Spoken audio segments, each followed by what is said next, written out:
জনতা পাৰ্টিয়ে বিশেষকৈ মাইক্ৰ' মেনেজমেণ্টক আমি আধাৰ হিচাপে লওঁ। আমাৰ সংগঠন যিমানে ভাল নাথাকক কিয়, জনসাধাৰণৰ যিমানে সহায় নাথাকক কিয়, সেইটো বিষয়তকৈ আমি সমান্তৰালভাৱে আমি গুৰুত্ব দিওঁ যে আমি মানে নিৰ্বাচন যিটো পৰিচালনা আৰু লগতে মাইক্ৰ' মেনেজমেণ্ট বুলি ক'লে যে পৃষ্ঠা প্ৰমুখৰ সন্মিলনে হওক বা পৃষ্ঠা প্ৰমুখসকলক এক্টিভেট কৰা, বুথৰ কাৰ্যকৰ্তাসকলক এক্টিভেট কৰা, ঠিক তেনেকৈ শক্তি কেন্দ্ৰ এক্টিভেট কৰা আৰু লগতে আমাৰ যি মণ্ডলসমূহ যেনেকৈ আজি মই শুৱালকুছি যিটো হাজো শুৱালকুছি যিটো বিধানসভা, সেই হাজো শুৱালকুছি বিধানসভাত মই আজি 4টা বজাত মই যাম। মোৰ মানে শুৱালকুছিৰ যিটো বুথ সকলো বুথৰ লগত কথা বতৰাৰ কাৰণে যাম। তেনেকৈ প্ৰত্যেককে সমষ্টিসমূহত দায়িত্ব দিয়া আছে।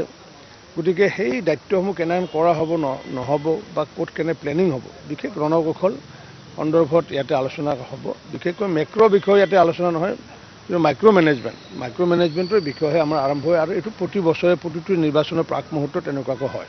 সেই কৰ্মসূচীটো আছে, ধৰক আমাৰ যিমানখিনি প্ৰতিটো সমষ্টিত যাক যি দায়িত্ব দিয়া আছে সেইবোৰতো আছে। সেইবোৰৰ উপৰিও মানে যিটো মেনেজমেণ্ট, যে বুথসমূহ কিমান শক্তি হৈ আছে, সবলীকৰণ হৈ আছে বা বুথ সবলীকৰণে হওক, এইবোৰ বিষয় লৈ পেলাই বিস্তাৰিতভাৱে আলোচনা কৰা হ'ব।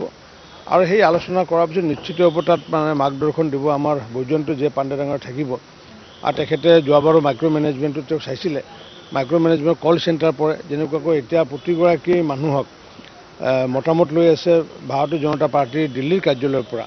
কাৰণ কিয় তেওঁলোকে ফিডবেকটো আমি যিমান নকওঁ কিয়, তেওঁলোকে যে ভাৰতীয় জনতা পাৰ্টীৰ স্থিতিনো কেনেকুৱা আছে, মানুহৰ মনত কেনেকুৱা আছে, এনেকুৱা কল চেণ্টাৰৰ জৰিয়তে তেওঁলোকে বিভিন্ন ধৰণৰ ৰিপৰ্ট সংগ্ৰহ কৰি আছে আৰু এইবোৰ লৈ পেলাই আলোচনা।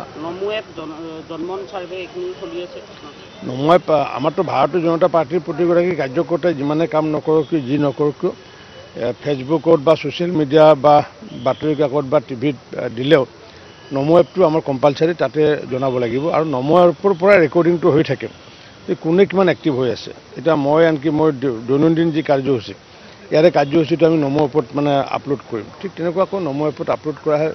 ছ'চিয়েল মিডিয়াতনো কিমান এক্টিভ, কোনে কিমানটো পষ্ট কৰিছে, দিল্লী আমাৰ সেইটোও জানে। কাৰণ তেওঁলোকে প্ৰত্যেক মাহে তেওঁলোকে এটা কাৰ্ড এখন উলিয়ায় যে কোন বিধায়ক কোন মন্ত্ৰীৰ পৰা কিমানটা ছ'চিয়েল মিডিয়াত পষ্ট গৈছে, কি গৈছে। গতিকে এইবাৰ কমপ্লিটলি মাইক্ৰ' মেনেজমেণ্ট, যিটো নেকি সাধাৰণ মানুহে ঢুকি নাপায় বিষয়টো, যোনে জড়িত তেওঁলোকেহে গম পায় বিষয়টো।